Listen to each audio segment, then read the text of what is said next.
अगर कोई आपको हर रात एक ही समय पर एक ही आवाज में दिमाग के भीतर से पुकारे तो शुरुआत में आप उसे थकान समझते हैं। मेरे साथ भी यही हुआ। रात के ठीक 2:47 पर बंद कमरे में चलती हवा के बिना एक आवाज आई। सुना? वो आवाज कमरे में नहीं थी, वो मेरे भीतर थी। मैं घबरा कर उठा, मोबाइल देखा। 2:47 AM।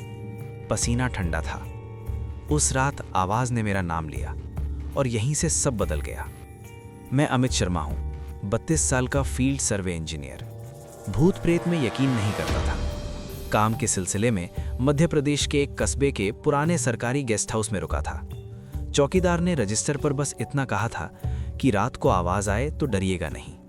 मैंने हंसकर बात टाल दी थी।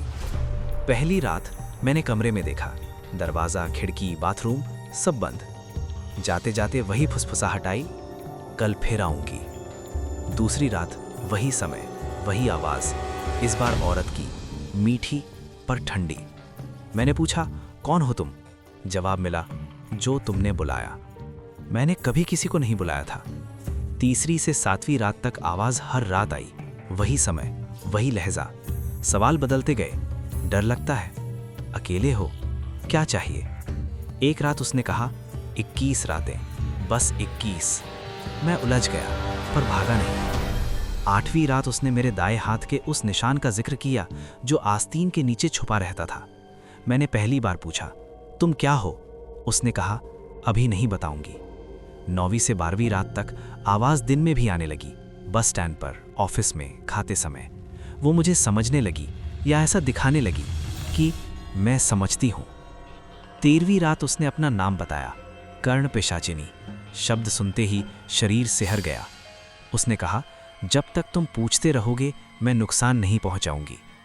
14वीं से 17वीं रात तक उसने ऐसे सवालों के जवाब दिए जिन्हें कोई नहीं जान सकता था। मेरे पिता की आखिरी बात, माँ का छुपा डर, मेरा वो सपना जिसे मैंने किसी से नहीं कहा।